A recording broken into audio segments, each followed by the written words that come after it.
Initial UST registration training for njdeponline.com. This video will explain how to use the NJDEP Online UST registration service, specifically for an initial UST registration. This service allows users to create a new facility if one does not exist. This includes both new facilities where new tanks have been installed and facilities where orphan tanks have recently been discovered. If you are using the service to add newly installed tanks, please have your installer information and signed certification page available to you before you begin. When running a service for a facility that does not yet exist, start by choosing UST registration services.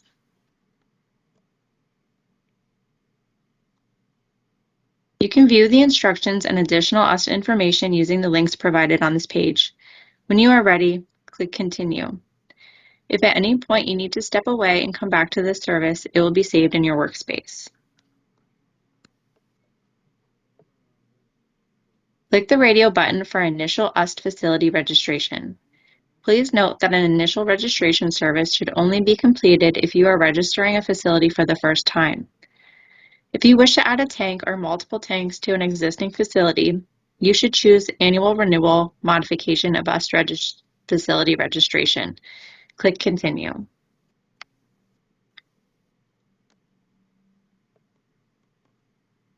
Click the checkbox next to The facility I wish to use does not currently exist. Click Continue.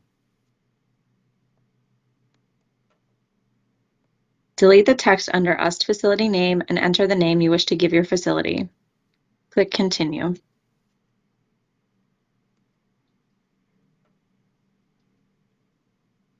Complete submission type details. Choose registration of a newly installed underground storage tank if one or more tanks at the facility are newly installed and have not yet been registered. Registration of an existing UST or UST not presently registered should most often be chosen when registering orphan tanks that have recently been discovered at a site. In this case, you should also choose yes to the question, is the purpose of this registration to immediately close all UST at this facility? If you are unsure of the total capacity of the UST at this facility, you can enter your best estimate and update at a later time. All fields with an asterisk are required fields.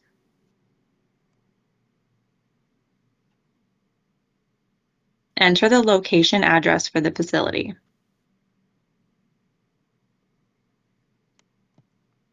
Enter the block and lot of the site. You will also be required to add a comment for a block and lot added for the first time. Enter initial submission. Clicking Map Location will place the coordinates to the site on the block and lot entered.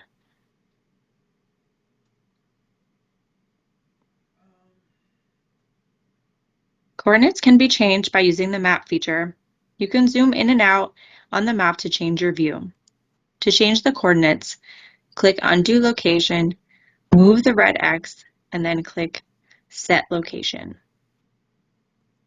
If the coordinate source type and location reference do not auto-populate, you will be required to enter them. If you are using the map to obtain coordinates, you should choose Coordinate Source Type equals Digital Image and Location Reference equals Center of Site.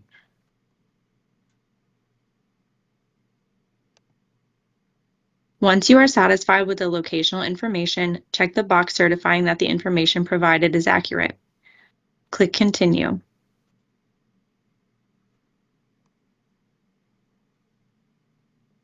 You will be brought to the UST details page. Answer the question, is tank newly installed? And then continue entering the tank information. If you do not know the date the tank was installed, use the default date of 1/1/1944 and check the estimated date box. All tank information that is required will be marked with an asterisk. Anything that does not have an asterisk may be left blank. What is required information and what is not will be dependent upon how you answer the question, is the tank newly installed? Tank contents are required, but if you are unsure at the time you are completing the service, you may make a best guess and make a correction later.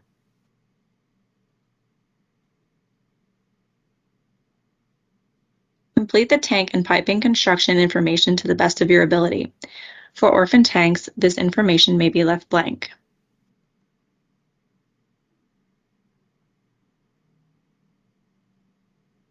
Complete the tank and piping structure and type of monitoring and detection to the best of your ability.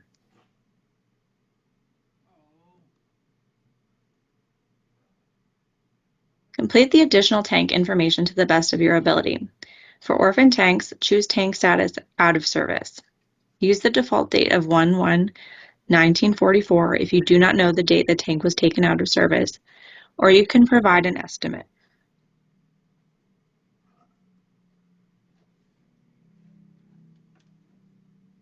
You will return to the US selection screen. Here you also have the option of copy tank details and add new tank.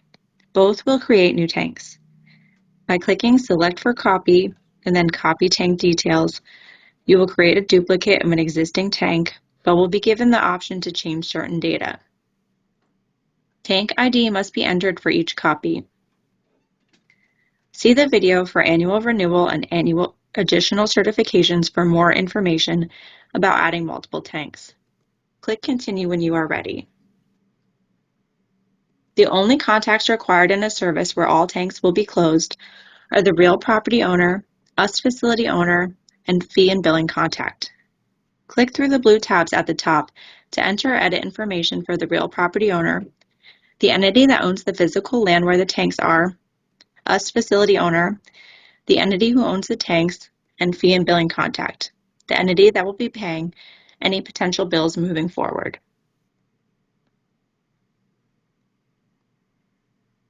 You will also be given the option to insert contacts from your profile information, favorite contacts, or other contacts from the same service. If you are adding a facility operator and the individual is the same as the facility owner, please be sure to copy the information from the existing tank owner contact to ensure the contact information is identical. This will ensure you are not asked to provide two certifications for the same individual. You can enter the contact information or copy from an existing contact. Click the red X if you do not wish to add an additional contact at this time. Once you are satisfied with all the contact information entered, click Continue.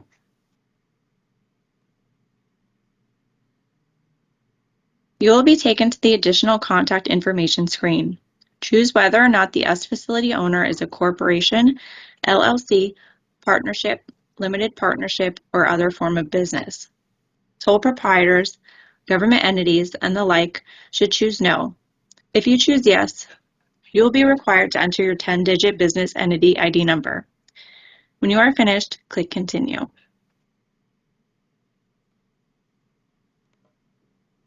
You will be brought to the attachment upload screen. Click Choose File and choose your site plan from your files. For details about what a site plan should consist of, refer to the blue instructional text at the top of the screen. Wait for the green check mark to appear under the status column. This may take a few minutes. Do not refresh the page.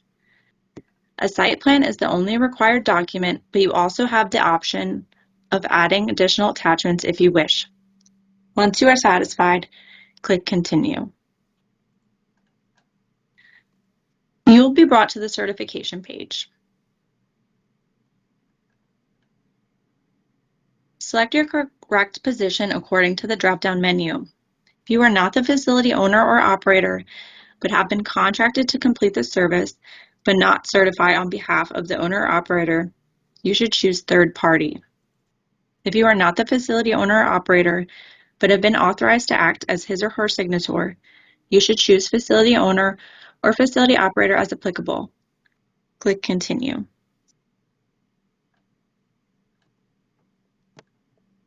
You'll be prompted to answer your challenge question. Enter the response you entered when creating your account and click Submit. This may take a minute to verify. Do not refresh the page.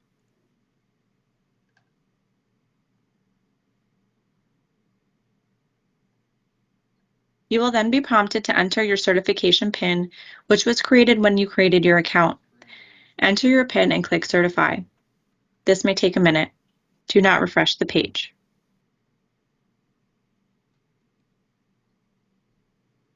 You'll be brought to the payment summary screen. The fee owed will be determined by the answers you provided to questions earlier in the service. For initial registrations, you will be given the option to pay via credit card, pay via e-check, or bill me, which will mail a paper bill. If you wish to pay the bill and would like to watch training on how to do so, please see the annual renewal and additional certification training video. The Bill Me option will be shown in this training video. You will see the paper payment billing message. Click Continue when you are ready.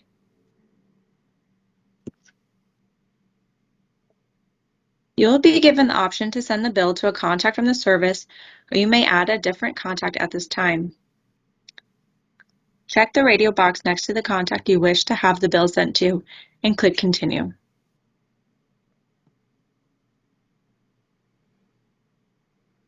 Next, you will be asked to review the payment billing summary. When you are ready, click Continue. You will be brought to the summary page. Review the information and click Return. At this point, you will be brought back to your workspace. If the owner and/or operator did not certify in the last step, an email has been sent to him or her requiring certification. The next user should first add the facility to his or her workspace using the steps detailed in the beginning of this video. He or she will then click UST Additional Certification Service in order to complete the certification process. If you would like to watch a training video on how to complete an additional certification, please see the annual renewal and additional certification training video.